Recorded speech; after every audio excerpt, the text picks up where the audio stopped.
नमस्कार दोस्तों, स्वागत है आपका हमारे चैनल टेल्स बाय यशु पर। यहाँ पर आपको मिलेंगी रोचक और सस्पेंसफुल कहानियाँ। अगर आपको यहाँ पर हमारी कहानियाँ पसंद आती हैं तो कृपया करके आप हमारी वीडियोस को लाइक करें, इसको अपने दोस्तों को साथ शेयर करें और साथ के साथ अपना कमेंट करना ना भूलें। अगर आप इस चैनल पर नए हैं तो कृपया करके इसे सब्सक्राइब भी करें। आपका ज्यादा समय न लेते हुए चलो आज की कहानी को शुरू करते हैं। पिछले एपिसोड में हमने सुना था कि रोहित को यहाँ पर बूढ़े किंग के पैलेस में ही होश आ जाता है। जब किंग को इस बात का पता चलता है तो तब से स्टेचू अब किंग से पूछती है, किंग क्या हमें उसे अभी स्वाति मल्होत्रा की गुफा में भेज देना चाहिए? तब स्टैचू को रोकते हुए किंग कहते हैं, नहीं, मैं अब युवराज से एक बार मिलना चाहता हूँ। जैसे ही किंग रोहित के कमरे में जाते हैं तो रोहित जैसे ही दरवाजे की तरफ किसी को आने का किसी के कदमों की आहट को सुनकर देखता है तो वो किंग की तरफ देखकर अब अपने सारे ही सवालों की बौछार कर देता है। क्या आप जिंदा है? अगर आप मेरे नाना ही हैं तो आपकी वजह आपके जिंदा होते हुए भी मेरी माँ को इतनी तकलीफ क्यों झेलनी पड़ी? आप उस वक्त कहाँ थे जब मजबूरी में मेरी माँ ने मेरे पापा हंसराज मारवा से शादी की? आपने उन्हें रोका क्यों नहीं उस समय पर? क्या आप हंसराज मारवा के बारे में उस समय कुछ नहीं जानते थे क्या? आप तब क्यों नहीं आए थे जब अक्षय वर्मा की वजह से मेरी माँ ने अपनी जिंदगी के इतने साल डर से बिताए थे? जवाब दीजिए मुझे, आप मेरे नाना हैं या आप मेरे नाना हैं और इसलिए अब आपको मेरे हर सवाल का जवाब देना अब आपका फर्ज है और मेरा हक है उन सारे ही सवालों का जवाब जानने का जो मैं इतने सालों से जानने की कोशिश कर रहा हूँ। अब तक किंग रोहित के पास आते हैं और वो अपने हाथ को रोहित के सिर पर चलाते हुए कहते हैं, मुझसे मिलकर तुम्हें लगता है कोई खुशी नहीं हुई क्योंकि मुझे देखते हुए इतने सारे सवाल तुमने एक साथ ही पूछ लिए। ये तो मैंने भी एक्सपेक्ट नहीं किया था।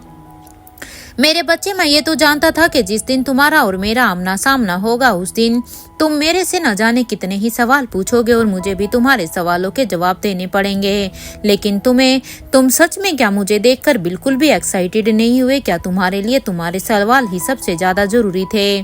तुम बच्चे हो मेरे। ये सुनते हुए ही अब रोहित ने उनके हाथ को अपने सिर से हटाते हुए कहा, बात अगर मेरी होती तो शायद मैं आपसे सवाल पूछता भी नहीं, लेकिन यहाँ बात मेरी माँ की है क्योंकि मैंने अपने तो सवाल आपसे पूछे ही नहीं है। मैंने जो भी कुछ पूछा है अपनी माँ से रिलेटेड पूछा है क्योंकि जहाँ पे बात मेरी माँ की आती है वहाँ पर तो मैं किसी को भी बर्दाश्त नहीं कर पाऊंगा। अब आपने क्यों उन्हें खुद से दूर किया? क्यों मेरी माँ को कभी बचपन में अपने पिता का प्यार नहीं मिला? क्यों उनकी जिंदगी में अपना हक नहीं जताया? क्यों उन्हें मना नहीं किया उस हंसराज मारवा जैसे इंसान से शादी करने से? क्या आप जानते हैं कि मारवा परिवार में कितना अकेला था? मैं रोहित को ऐसे देखकर अब किंग उसे एकदम से ही गले लगा कर कहते हैं, शांत हो जाओ मेरे बच्चे, मैं सब कुछ जानता हूँ कि तुमने मुझसे मैं ये भी जानता हूँ कि तुम्हें मुझसे बहुत सारी शिकायतें हैं। मेरे बच्चे, मुझे माफ कर देना। तुम्हारे नाना तुम्हें और तुम्हारी माँ को वो सब नहीं दे पाए जो तुम दोनों ही डिजर्व करते थे। मेरे पास दुनिया की हर एक वो खुशी थी, मेरे पास हर एक चीज थी जिससे शायद मैं तुम्हारे दुखों को कम कर सकता था। मुझे माफ करना, ये शायद मेरी ही गलती है। अपने नाना की ये बात सुनते ही अब रोहित ने कहा, आपकी ये बातें सुनकर मैं अपने सवालों को भूल नहीं जाऊंगा, इसलिए प्लीज मुझे पहले ये सच बताइए। पहले मुझे मेरे सारे ही सवालों का जवाब दीजिए। मुझे बताइए कि सच क्या है। रोहित की पीठ को अब किंग सहलाते हुए कहता है, अभी शांत हो जा मेरे बच्चे, तुझे तेरे सारे ही सवालों के जवाब मिलेंगे। लेकिन ये कहते हुए ही किंग अब एकदम से ही खामोश हो जाता है। इससे आगे वो कुछ नहीं कहता। अपने नाना को आधी बात कहकर सुन के और फिर चुप होते हुए देखकर, उसे ऐसे खामोश देखकर अब रोहित कहता है, आप कहना क्या चाहते हैं? क्या लेकिन बताइए मुझे। अब रोहित की ये बात सुनकर अब किंग ने कहा, तुम अब कॉलेज नहीं जाओगे और हाँ, न्यूरोलॉजी डिपार्टमेंट के बेसमेंट में बने उस रूम का राज कभी भी जानने की कोशिश नहीं करोगे क्योंकि ये मैं चाहता हूँ कि अब के बाद तुम कभी भी उस कॉलेज में कदम भी नहीं रखोगे और जो राज तुम जानना चाहते हो उस राज को तुम भूल जाओ। अपने नाना की ये बात सुनते ही अब रोहित कहता है कि मुझे नहीं पता, लेकिन मैं तो वहाँ तक जरूर जाऊंगा। क्योंकि मैं अपने सारे सवालों के जवाब भी ढूंढूंगा और मैं उस कॉलेज में भी जाऊंगा और उस बेसमेंट में भी, और इस बार आप भी मुझे नहीं रोक सकते हैं, समझे आप। ये सुनते ही अब किंग ने कहा, बहुत जिद्दी हो तुम, शायद तुम ऐसे नहीं मानोगे। अपने नाना की ये बात सुनते ही अब रोहित ने कहा कि आपसे थोड़ा सा कम हूँ। आपकी भी तो जिद है ना कि आप मुझे सच तक नहीं पहुंचने देंगे, इसलिए। लेकिन हाँ, मैं जिद्दी हूँ, लेकिन मैं आपसे थोड़ा सा कम हूँ। लेकिन मैं सच तक, इतना आप ये भी याद रखना कि मैं सच तक जरूर पहुंच कर ही रहूंगा, चाहे आप मुझे कितना ही रोकने की कोशिश क्यों ना करें, चाहे आप मुझसे सच छुपाने की कितनी ही कोशिश क्यों ना करें। ये सुनते ही रोहित की बात अब किंग ने कहा, तुम मुझे चैलेंज कर रहे हो क्या? किंग की ये बात सुनते ही अब रोहित ने कहा, आपको जो समझना है आप समझ सकते हैं, उसमें मैं कुछ भी नहीं कर सकता। इस बार किंग कहते हैं कि अगर मैं चाहूँ तो तुम्हारे दिमाग से तुम्हारी यादें हमेशा के लिए ही मिटा सकता हूँ, और तुम्हें पता है कि मैं ये कर सकता हूँ, और मैंने तुम्हारे साथ ये पहले भी किया है, तुम्हें याद तो होगा नहीं। ये सुनते ही अब रोहित कहता है कि आप ऐसा कुछ नहीं करेंगे मेरे साथ। ये सुनते ही अब किंग कहते हैं, चलो पहले तुम कुछ खा लो, उसके बाद ही हम दोनों मिलकर बात करेंगे। और हाँ, अभी बेड से उतरने की गलती बिल्कुल भी मत करना, क्योंकि वीकनेस अभी भी तुम्हारे अंदर बहुत ही ज्यादा है। काफी दिन के बाद तुम्हें होश आया है, इसलिए मैं नहीं चाहता कि तुम किसी भी तरह की ऐसी कोई गलती करो जिससे कि तुम्हें बाद में पछताना पड़े। किंग की ये बात सुनकर अब रोहित कहता है, मैं कुछ नहीं खाऊंगा, मुझे बस मेरे घर जाना है, मुझे यहाँ पर कुछ भी नहीं खाना, मेरे बच्चे मेरा वेट कर रहे होंगे, कितने ही दिन हो गए होंगे उन्हें अपने डैड से मिले हुए, मुझे तो ये भी नहीं पता है कि मैं कब से यहाँ पर बेहोश था। रोहित की ये बात सुनते ही अब किंग कहते हैं, तुम्हें अभी भी एक लंबी नींद की जरूरत है, तुम आराम करो, मैं बस थोड़ी ही देर में आता हूँ तुम्हारे पास। ये सुनते ही अब किंग की बात अब रोहित कहता है, आप इस तरह से मुझसे भाग नहीं सकते हो, ना आप इस तरह से मुझसे भाग सकते हो और ना ही मेरे सवालों से। आपको मेरे हर उस सवाल का जवाब देना ही होगा जो मैंने आपसे पूछे हैं। रोहित की बात का जवाब देते हुए अब किंग बस उसकी तरफ ही देखते हैं। इससे पहले कि किंग कोई भी जवाब देते कि तभी वहां पर अपने हाथ में इंजेक्शन लिए हुए वो स्टैचू वहां पर आ जाती है। स्टैचू को देखकर अब किंग उसके हाथ से वो इंजेक्शन लेते हुए अब किंग ने स्टैचू से कहा, तुम अपने युवराज को पकड़ो और ध्यान रहे कि ये बिल्कुल भी हिलना नहीं चाहिए। किंग की कमांड मिलते ही वो स्टैचू अब रोहित के पास आ जाती है और फिर वो उसे पकड़ लेती है। यहाँ किंग अब रोहित के पास आ जाता है और फिर उसे वो इंजेक्शन इंजेक्ट कर देता है। कुछ ही देर में रोहित एक बार फिर से गहरी नींद में चला जाता है। हालांकि जब किंग उसे इंजेक्शन लगाने की बात कर रहे थे तब रोहित अपनी बॉडी को छटपटा रहा था। वो स्टैचू से अपने आप को छुड़ाने की बहुत ही कोशिश कर रहा था, लेकिन रोहित की बॉडी में अभी इतना दम नहीं बचा हुआ था कि वो स्टैचू से अपने आप को छुड़वा सके। ना चाहते हुए भी उसे वो इंजेक्शन अब लेना पड़ रहा था। यहाँ किंग अब उस स्टैचू से कहते हैं, तुम अब अपने युवराज को स्वाति मल्होत्रा की गुफा तक छोड़ कर आओ, इससे पहले के इससे स्वाति मल्होत्रा से वो सब सीखना होगा जो अब तक स्वाति ने किसी को भी नहीं सिखाया है, क्योंकि मुझसे इसे जो सीखना था वो मैं इसे सिखा चुका हूँ, लेकिन इसे अभी स्वाति मल्होत्रा से भी बहुत कुछ सीखना है जो आज तक स्वाति ने किसी को नहीं सिखाया, और वो इसके लिए बहुत ही जरूरी है। अब वक्त आ गया है कि रोहित और अनिका फाइटिंग की दुनिया में हर वो टेक्निक को सीख लें जो इस दुनिया में हर कोई इंसान यूज करता है। मैं नहीं चाहता कि कोई भी ऐसी टेक्निक इस दुनिया की ऐसी बचे जो चाहे किसी ने भी क्यों ना सीखी हो। हर एक टेक्निक इन दोनों को आनी चाहिए, चाहे वो मॉडर्न हो या वो ट्रेडिशनल ही क्यों ना हो। किंग की ये बात सुनकर अब वो स्टैचू कहती है कि ओके किंग, मैं युवराज को वहाँ सुरक्षित तरीके से पहुँचा दूंगी। स्टैचू की ये बात सुनकर अब किंग भी हाँ में अपना सिर हिला देते हैं, और उसके बाद अब वो रोहित को बेहोश होने के बाद अब उसके सिर पर अपना हाथ फेरने लगते हैं। कुछ देर के बाद किंग अब उसके सिर पर हाथ फेरते हुए कहते हैं कि इसे यहाँ से ले जाओ, और फिर वो रोहित के रूम से जल्दी से बाहर निकलकर अब अपने रूम की तरफ जाने लगते हैं। किंग ने बड़ी ही चालाकी से आज भी रोहित के किसी भी सवाल का जवाब नहीं दिया था। हालांकि रोहित ने अपने जितने भी सवाल थे उनमें से मोस्टली उसने किंग से पूछ लिए थे, लेकिन इस बार भी किंग ने रोहित के किसी भी सवाल का जवाब न देते हुए उसे फिर से वो इंजेक्शन लगा दिया था जो वो उसे हर बार लगाता था। वहीं दूसरी तरफ अभी स्वाति मल्होत्रा की गुफा में जहाँ अनिका अभी अपनी आंखें खोलने लगी थी, क्योंकि अब धीरे धीरे अनिका को भी होश आ रहा था। जब वो अनिका की आंखें पूरी तरह से खुलती हैं तो वो खुद को अपनी माँ की गुफा में देखती है। गुफा में चारों तरफ देखने के बाद अब अनिका समझ जाती है कि वो अपनी माँ के पास ही है, इसलिए अब वो जल्दी से बेड पर बैठ जाती है और फिर वो यही सोचती है कि आखिर वो बुजुर्ग आदमी कौन था। जब उसकी वहां पर फाइट हुई थी तो जो वो बूढ़ा आदमी वहां पर आया था वो कौन था, और उसने उस जंगल में कौन से केमिकल को स्प्रेड किया था जिससे अनिका और आलिशा दोनों ही बेहोश हो गई थी। और बेहोश होने के बाद मैं यहाँ पर कैसे आई, कौन लेकर आया है, मुझे यहाँ पर समझ में ही नहीं आ रहा है कि आखिर क्या हो रहा है। अनिका अभी अपने ख्यालों में यही सोच रही थी, तभी एकदम से ही अनिका को ख्याल आता है कि उसके साथ तो फाइटिंग में कवि नालिशा भी थी। कवि नालिशा का ख्याल आते ही अब अनिका एकदम से ही अपने पास में देखती है कि क्या यहाँ पर कवि नालिशा भी है। अनिका अब अपने पास देखती है तो उसे आलिशा लेकिन कहीं पर भी दिखाई नहीं देती।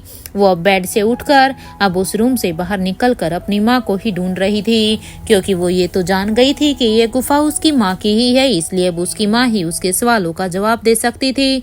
वो ही उसे कवि नालिशा के बारे में बता सकती थी। क्या अगर अनिका यहाँ पर है तो फिर कवि नालिशा कहाँ है, और क्या कवि नालिशा सुरक्षित है भी या नहीं। इसलिए अब अनिका जब गुफा से बाहर निकल कर आ जाती है तो वो देखती है कि रात बस खत्म होने ही वाली थी, क्योंकि ये अब अर्ली मॉर्निंग थी, सुबह जल्द से जल्द होने वाली थी। अनिका अब आगे जाने ही वाली थी कि तभी अनिका को इस तरह से जाता हुआ देखकर तभी उसके कानों में अब स्वाति मल्होत्रा की आवाज आती है। स्वाति अब अनिका को पीछे से आवाज लगाते हुए कहती है, तुम जाग गई हो, अब कैसा लग रहा है तुम्हें। अपनी माँ की आवाज को सुनकर अब अनिका जल्दी से अपनी माँ की तरफ मुड़ती है और अब वो अपनी माँ की तरफ जाती है। और फिर अब अनिका अपनी माँ को एक हक करते हुए कहती है, माँ आपको कैसे पता चल जाता है कि मैं और रोहित किसी मुसीबत में हैं, क्योंकि हम दोनों जब भी किसी भी मुसीबत में होती हैं तो आप वहां पर हमें बचाने के लिए आ जाती है, वो चाहे फिर मैं या रोहित दोनों में से कोई भी ना हो, कोई भी क्यों ना हो। रोहित अगर किसी भी मुसीबत में है तो आप वहां पहुंचकर उसे बचाने के लिए आ जाती हैं, और जब मेरे ऊपर मुसीबत आती है तो तब भी आप वहां पर मौजूद होती हो। अपनी बेटी की अब पीठ को सहलाते हुए अब स्वाति मल्होत्रा कहती है, क्योंकि मेरी नजर तो हमेशा से ही मेरे बच्चों पर ही तो रहती है, क्योंकि अब फिर मेरा फायदा ही क्या हुआ ऐसे दुनिया के सामने मरने का, क्योंकि मैंने दुनिया के सामने मरने का नाटक किया है तो सिर्फ और सिर्फ अपने बच्चों को सुरक्षित रखने के लिए ही। वैसे तुम्हारी मदद किंग ने की है, अगर उनका वो स्टैचू उस वक्त वहां पर नहीं पहुंचता तो तुम दोनों को बचाने मैं ना जाने कितना वक्त लग जाता मुझे, और कहीं ऐसा न हो कि कॉलेज मिशन में तुम्हारी टीम हार जाती। क्योंकि अगर तुम सच में ये सब जानना चाहती हो तो इस बार तुम्हें बचाने के लिए मैं थोड़ी सी लेट हो गई थी, मेरे से पहले तो वहां पर किंग का वो स्टैचू पहुंच गया था और उस किंग के स्टैचू ने ही तुम्हें बचाया है। अपनी माँ की ये बात सुनते ही अब अनिका कहती है, ऐसा कभी नहीं होगा माँ, क्योंकि उस कॉलेज के मिशन मेरी टीम बिल्कुल भी नहीं हार सकती है, क्योंकि इस बार हम दुश्मनों को मुंह तोड़कर जवाब देंगे। ये कहते हुए ही अब अनिका कुछ सोचने लगती है कि तभी उसे स्वाति मल्होत्रा की आवाज अपने कानों में सुनाई देती है। स्वाति मल्होत्रा कहती है, क्या हुआ अनिका, क्या सोच रही हो तुम। अपनी माँ की ये बात सुनते ही अब अनिका कहती है कि कल के बारे में सोच रही हूँ माँ मैं। कल मैंने सोचा था कि शायद हम राजीव गुलेरिया का चेहरा देख पाएंगे, लेकिन वो तो नहीं हुआ। लेकिन हाँ, कल हम आरजे का चेहरा देख पाएंगे, लेकिन वो तो नहीं हुआ। लेकिन हाँ, कल वो हुआ जो अनएक्सपेक्टेड था, और अच्छा ही हुआ। बस मैं यही सोच रही हूँ कि वो मास्क लगाया हुआ इंसान आखिर कौन था। ये नहीं पता माँ आप जानती हैं या नहीं, लेकिन उस आदमी की आंखें बिल्कुल आपके जैसी ही थी जैसी आपकी हैं। अनिका की ये बात सुनकर अब स्वाति मल्होत्रा कहती है, अब मुझे लगता है कि तुम्हें यहाँ से जाना चाहिए। रोहित भी यहाँ नहीं है, बच्चों को तुम्हारी जरूरत होगी अनिका। बच्चे तो कितना मिस कर रहे होंगे। अपनी माँ की ये बात सुनते ही अब अनिका कहती है, माँ आलिशा कहाँ पर है, क्या वो पूरी तरह से ठीक है या नहीं। अनिका के मुंह से आलिशा की खबर सुनते ही अब स्वाति मल्होत्रा कहती है, वो तो राजमहल में है, मेरे ख्याल से अब तक उसे भी होश आने वाला होगा, क्योंकि मैंने उसे सकुशल वहां पर राजमहल में भेज दिया है। अनिका अपनी माँ से अब कहती है, माँ पता नहीं क्यों आलिशा परेशान थी। मैंने उससे पूछने की बहुत ही कोशिश भी की थी, लेकिन उसने मुझे बताया ही नहीं कि आखिर वो परेशान क्यों है। लेकिन उसके चेहरे से साफ साफ पता चल रहा था कि वो किसी बात को लेकर परेशान थी। जब हम वहाँ पर उस रेस्टोरेंट में थे तभी मैंने ये बात नोटिस कर ली थी। अनिका की बात का जवाब देते हुए अब स्वाति मल्होत्रा कहती है, देखो अनिका, तुम अपने और उसके रिश्ते का सच जानती हो, लेकिन हाँ ये बात याद रखना वो नहीं जानती है कि तुम दोनों का रिश्ता क्या है। हाँ ये बात अलग है कि अगर इस वक्त रोहित यहाँ पर होता तो शायद वो अपनी परेशानी रोहित से जरूर कहती और रोहित उसकी परेशानी को कम भी जरूर करता। लेकिन तुम चिंता मत करो अनिका, वो एक राज्य की रानी है। वो इतने सालों से ही इस राज्य की परेशानियों को और अपनी परेशानियों को दूर कर रही है। तुम देखना वो अपनी प्रॉब्लम को भी ऐसे ही सोल्व कर लेगी। अगर तुम्हें लगता है कि वो किसी प्रॉब्लम में है या ये वो किसी चीज को लेकर परेशान है, तो जब एक राज्य की रानी पूरे ही राज्य को संभाल लेती है तो वो यहाँ पर एक छोटी सी समस्या को भी संभाल लेगी। तुम उसकी चिंता मत करो। अपनी माँ को अब गले लगाने के बाद अब अनिका कहती है, अच्छा माँ चलती हूँ, आप अपना ख्याल रखना। ये सुनते ही स्वाति मल्होत्रा भी मुस्कुराते हुए अपना सिर हाँ में हिला देती है। अनिका भी बूढ़े बाबा से जाते हुए कहती है कि आप मुझे पैलेस तक छोड़ देंगे। अनिका की ये बात सुनकर अब बूढ़े बाबा भी कहते हैं, हाँ जरूर, क्यों नहीं, आप चलिए, मैं बस मैडम की गाड़ी को लेकर आता हूँ। क्योंकि अनिका के पास अभी कोई भी साधन नहीं था यहाँ से वापिस से पैलेस में जाने के लिए, इसलिए वो बूढ़े बाबा से उन्हें छोड़ने के लिए कहती है। और फिर बूढ़े बाबा भी स्वाति मल्होत्रा की गाड़ी को लेकर अनिका के पास आ जाते हैं। अनिका अब जल्दी से गाड़ी में बैठ जाती है। यहाँ स्वाति मल्होत्रा अभी भी अपने मन में ही सोचती है कि वो नहीं हो सकते, वो तो मर चुके हैं, मेरे लिए तो वो मर ही चुके हैं। अपने इन्हीं ख्यालों से बाहर आते हुए अब स्वाति उसे गुफा के पास से बह रही नदी के पास जाती है और फिर वो एक एक कदम बढ़ाने लगती है उस पानी की तरफ। स्वाति मल्होत्रा को वहां पर देखकर अब ऐसा लग रहा था कि उस नदी की गहराई का उस पर कोई भी असर नहीं हो रहा है, क्योंकि स्वाति मल्होत्रा शायद यहाँ पर अब इस वाटर की प्रैक्टिस ही कर रही थी और अब वो अपनी प्रैक्टिस को इधर आकर अब शुरू कर देती है। उसे देखकर कोई नहीं कह सकता था कि वो इतने सालों बाद वाटर फाइटिंग टेक्निक्स की प्रैक्टिस कर रही थी, क्योंकि उसे देखकर तो ऐसा लग रहा था जैसे वो इसमें बहुत ही कुशल हो। कि तभी अब उसके कानों में एक चौपर की आवाज सुनाई देती है। स्वाति मल्होत्रा ने जब आसमान में देखा तो वो चौपर उसी की गुफा की तरफ ही आ रहा था। उस चौपर को देखकर अब स्वाति ये सोच रही थी कि इस वक्त कौन हो सकता है, कहीं किंग तो नहीं आ गए हैं फिर से, क्योंकि सिर्फ एक किंग को ही पता है उसकी गुफा के बारे में, या फिर अनिका और रोहित को। स्वाति मल्होत्रा भी ये सोचते हुए ही अभी उस नदी से जमीन की तरफ वापस से आने लगती है। और कुछ देर तक अब चलने के बाद जब स्वाति अपनी गुफा के पास आती है तो वो देखती है कि किंग की स्टैचू उसकी गुफा के पास आई है, क्योंकि स्वाति ने देखा कि उस हेलीकॉप्टर से कोई और नहीं बल्कि किंग की स्टैचू आई थी, जो अभी उसकी गुफा की तरफ ही बढ़ रही थी। उसने स्टैचू ने रोहित को अपने हाथों में लिया हुआ था और उस रोहित को अपने हाथों में लेकर अब वो स्वाति की गुफा के अंदर चली जाती है।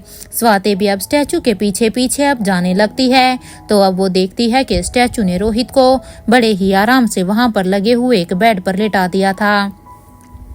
स्वाति मल्होत्रा अब जल्दी से रोहित के पास जाती है और वो फिर से अब उसे एग्जामिन करने लगती है कि आखिर अब रोहित की तबीयत कैसी है, क्योंकि स्वाति सबसे पहले रोहित को एग्जामिन करने के बाद मेक श्योर करना चाहती थी कि अब उसकी हालत में कितना इम्प्रूवमेंट हुआ है। स्वाति अब रोहित को एग्जामिन करने के बाद अब उस स्टैचू से कहती है, इसे होश आया था क्या? स्वाति के इस सवाल पर अब स्टैचू कहती है, युवराज को होश आया था किंग के पैलेस में, लेकिन अभी वो गहरी नींद में है और पता नहीं कब तक उनकी आंखें खुलेंगी। ये सुनते ही अब स्वाति कहती है, कहना क्या चाहती हो तुम? क्यों गहरी नींद में? गहरी नींद में रोहित है, मतलब इस बात का क्या मतलब है? अगर रोहित को होश आ गया था तो अब तो उसे बेहोश होने की कोई जरूरत ही नहीं थी ना। तो फिर तुम कहना क्या चाहती हो, साफ साफ बताओ। स्वाति मल्होत्रा की ये बात सुनते ही अब स्टैचू ने कहा कि किंग ने युवराज की याददाश्त मिटा दी है और अब जब युवराज होश में आएंगे तो ही पता चलेगा कि उन्हें कितना याद है और कितना याद नहीं। खैर, मेरा काम हो गया है, मेरा काम उसे यहाँ तक पहुँचाने का ही था। अब यहाँ से मैं जाती हूँ और यहाँ से अब तुम्हारा काम शुरू होता है, और वैसे भी आप एक अच्छी डॉक्टर हैं। Then please take care of him. ये कहते हुए ही अब वो स्टैचू अब वो जल्दी से अब वो अपने चॉपर में बैठ जाती है, और फिर वो उस चॉपर को किंग के पैलेस की तरफ लोकेशन को सेट कर देती है। कुछ ही देर में वो चॉपर भी अब आसमान में उड़ता हुआ दिखाई देता है। तो वहीं स्वाति के दिमाग में अभी स्टैचू ने ढेर सारे सवाल छोड़ दिए थे। स्वाति मल्होत्रा को अभी कुछ भी समझ में नहीं आ रहा था कि आखिर किंग ने उसकी याददाश्त क्यों मिटाई, और अगर किंग ने उसकी याददाश्त मिटाई है तो आखिर रोहित को अब कितनी ही बातें याद होंगी और कितनी ही बातें याद नहीं होंगी, क्योंकि रोहित के लिए इस मिशन के लिए बारे में भी अनिका का साथ देना बहुत ही जरूरी था। अब तो जब रोहित को होश आएगा तभी उसके बारे में पता चलेगा। स्वाति मल्होत्रा भी यही सोच रही थी, उसके चेहरे पर परेशानी साफ साफ देखी जा रही थी। वहां दूसरी तरफ अब तक अनिका अपने पैलेस में सकुशल पहुंच गई थी। बूढ़े बाबा अनिका को वहां पर छोड़कर अब स्वाति की गुफा की तरफ वापस जाने लगते हैं। यहाँ अनिका अब तक बेसमेंट में आ गई थी, और फिर वो अब सीधा ही बेसमेंट से होते हुए अपने रूम में चली गई थी। अनिका अब अपने कबर्ड से अपने कपड़े निकालने के बाद अब अनिका जल्दी से शावर लेने के लिए चली जाती है। कुछ ही देर के बाद जब अनिका शावर लेकर आ जाती है तो वो मिरर के सामने अब रेडी होने लगती है। जब अनिका पूरी तरह से रेडी हो जाती है तो वो अब नीचे बेसमेंट की तरफ जाने लगती है। अनिका बेसमेंट में जाने के बाद अब अनिका वहां से सीधा ही अब अपनी लैब की तरफ जाती है। कुछ ही देर में लैब में जब वो पहुंच जाती है तो वहां पर जाने के बाद अनिका देखती है कि निखिल, एनी, जॉन और रोहित के क्लोन ने मिलकर एक वॉइस चेंजर डिवाइस को बना दिया था। अनिका उनके पास जाकर कहती है, कितने डिवाइस बन गए हैं इस वॉइस चेंजर के। ये सुनते ही अब निखिल जवाब देता है, मैडम आपने ऑलमोस्ट 100 बोले थे, लेकिन हमने 150 बना लिए हैं। ये सुनते ही अब अनिका ने कहा, गुड जॉब, वेरी नाइस, मतलब के वॉइस चेंज डिवाइस कंप्लीट हो गया है। के बाद अब अनिका एनी से कहती है, एनी, वो केमिकल डिटेक्टर बैंड का काम कहाँ तक हुआ है। इस बात का जवाब देते हुए अब एनी कहती है, मैडम वो भी ऑलमोस्ट डन हो चुका है, मुझे आज का टाइम दीजिएगा, ये काम भी पूरा बस होने ही वाला है, और हम इसके बाद आपके पास जो केमिकल फॉर्मूला है हम उसके एंटीडोट को बनाने में लग जाएंगे। यहाँ लैब में ये सभी अपने काम में बिजी थे, तो वहीं दूसरी तरफ करण गुलेरिया अभी अपने रूम में पूरी तरह से तैयार हो रहे थे, क्योंकि करण को अभी राजीव गुलेरिया से मिलने के लिए जाना था। कुछ देर के बाद जब वो पूरी तरह से तैयार हो गए थे, तब तैयार होने के बाद करण गुलेरिया अब अपने बाथरूम में जाते हैं, और फिर वो अंडरग्राउंड के रास्ते से फिर वो राजीव की दी हुई लोकेशन की तरफ जाने लगते हैं, क्योंकि करण गुलेरिया ये नहीं चाहते थे कि कोई भी उन्हें ऐसे बाहर जाता हुआ देखे, क्योंकि अगर वो बाहर जाता तो शायद मयूर गुलेरिया कोई ना कोई सिक्योरिटी उसे साथ जाने के लिए भेजता, और करण गुलेरिया यहाँ पर राजीव से अकेले ही मिलना चाहते थे, इसलिए वो अंडरग्राउंड के रास्ते को ही चूज करते हैं। वहीं दूसरी तरफ अब तक राजीव गुलेरिया भी अपने पैलेस में करण से मिलने के लिए पूरी तरह से रेडी हो गया था। अभी राजीव गुलेरिया भी अपने रूम से बाहर निकलकर अब वो सीधा ही एलिवेटर से ग्राउंड फ्लोर पर आ जाता है। उसके बाद वो अब बाहर निकलकर अपनी गाड़ी में बैठकर करण से मिलने के लिए जाने लगता है। वहां दूसरी तरफ अब तक राजमहल में कविनालिशा को भी होश आने लगा था, क्योंकि कविनालिशा अभी यहाँ उसी कमरे में ही थी जिसमें स्वाति मल्होत्रा ने उसे छोड़ा था। जब वो अपनी आंखें खोलती है तो खुद को अब वो अपने ही पैलेस में पाती है। कविनालिशा के चेहरे पर अब हैरानी थी कि आखिर वो यहाँ पर कैसे आई, कौन था वो जो उसे यहाँ तक पैलेस पर उसी के ही पैलेस में छोड़ कर गया है। वो तो क्योंकि अब वो सोचती है कि वो तो उस समय पर बेहोश हो गई थी उस घने जंगल में, जब वहां पर वो अनिका और वो फाइट कर रहे थे। उसे अभी अच्छी तरह से याद था ये सब कि वहां पर वो कैसे बेहोश हुई थी। अब वो धीरे धीरे अपने बेड से उठकर जब वो अपने रूम से बाहर निकलकर हॉल की तरफ जाती है, तो जैसे ही वो हॉल की पास पहुंचती है तो वो देखती है कि प्रिंसेस लतिका और बड़ी रानी दोनों ही हॉल में थे। प्रिंसेस लतिका अभी बड़ी रानी से कह रही थी, आप देखना बड़ी रानी, हम अपनी रानी माँ से बिल्कुल भी बात नहीं करेंगे, आज से हम उनसे नाराज हो गए हैं, और प्रिंसेस लतिका की इस बात पर बड़ी रानी लतिका को समझा रही थी कि वो ऐसा ना करें। हो सकता है कि आपकी बेस्ट फ्रेंड को कोई मिसअंडरस्टैंडिंग हो गई हो। पहले आपको इसको क्रॉस चेक करना चाहिए, उसके बाद ही आप कोई भी डिसीजन लेना। बड़ी रानी की ये बात सुनकर प्रिंसेस लतिका कहती है, नहीं ये तो हो ही नहीं सकता। मुझे मेरी बेस्ट फ्रेंड पर पूरा ही यकीन है। मेरी बेस्ट फ्रेंड को कोई भी मिसअंडरस्टैंडिंग नहीं हो सकती है। मेरी बेस्ट फ्रेंड रिया सच में बहुत ही इंटेलिजेंट है। उसके दोनों मामू उसके लिए उसी रेस्टोरेंट का फूड लेकर गए थे। रिया ने मुझे साफ साफ बताया है। रिया बहुत ही तारीफ कर रही थी आज भी वहाँ के फूड की। आज के फूड को वो उतना ही यम्मी बता रही थी जैसा वहाँ का होता है, और वो उतना ही यम्मी उसे बता रही थी जितना कि तब था जब आप हमें वहाँ पर लेकर गई थी। मुझे भी उस फूड को टेस्ट करना है। प्रिंसेस लतिका की ये बात सुनकर अब कविन आलिशा ने एक हाथ अब अपने सिर पर मारते हुए अब खुद से कहा, अब ये क्या हो गया है? अब हम अपनी प्रिंसेस को कैसे मनाएंगे? अरे भला उन दोनों गुलेरियाज को भी क्या जरूरत थी वहां से वो खाना लाने की? अगर वो वहां से वो खाना लेकर ही नहीं आते तो रिया को भी इसके बारे में पता नहीं चलता, और रिया फिर यहाँ पर हमारी प्रिंसेस को भी ये सब नहीं बताती। कविन आलिशा भी यही सब सोचते हुए कविन आलिशा उन दोनों के ही पास जाती है और वहां जाकर कहती है, क्या बात हो रही है आप दोनों में? हालांकि कविन आलिशा ने खुद उन दोनों की बातें सुन ली थी, लेकिन ना सुनने के बारे में ऐसे अनजान बनते हुए वह उन दोनों से पूछती है। अपनी रानी माँ को देखकर अब प्रिंसेस लतिका उन्हें घूर घूर कर देखते हुए कहती है, आपने ये सही नहीं किया हमारे साथ रानी माँ। आप कल रॉयल पाम रेस्टोरेंट गई थी और वो भी हमारे बिना। क्या आप वहाँ पर मुझे नहीं लेके जा सकती थी? ये सुनते ही अब कविन आलिशा ने कहा कि बेटा हम आपको कैसे लेकर जाते वहाँ पर? आपकी तो बेस्ट फ्रेंड रिया तो वहाँ पर थी भी नहीं। अगर रिया वहाँ पर उस रेस्टोरेंट में नहीं होती तो सोचिए ना, फिर आप वहाँ पर अकेले बोर नहीं हो जाते क्या? कविन आलिशा ने यहाँ पर प्रिंसेस लतिका को बहलाने के लिए रिया का नाम लेकर लिया ताकि प्रिंसेस लतिका उसकी बात को समझने की कोशिश करे।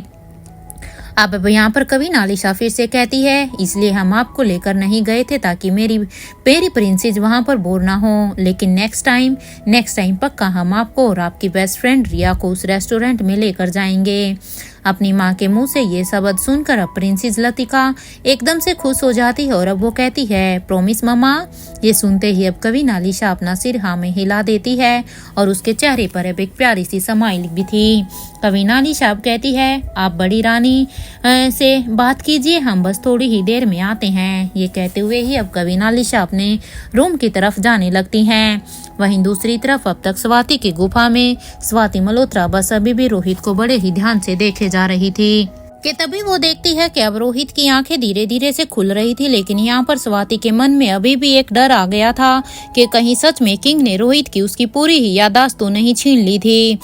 किंग ने मेरी गलती की सजा अनिका को देने की तो नहीं सोची ना, क्योंकि जिस तरह से मैंने अनिका की याददाश्त ले ली थी, कहीं उसी गलती को रियलाइज कराने के लिए किंग ने भी रोहित के साथ तो ऐसा ही नहीं कर दिया।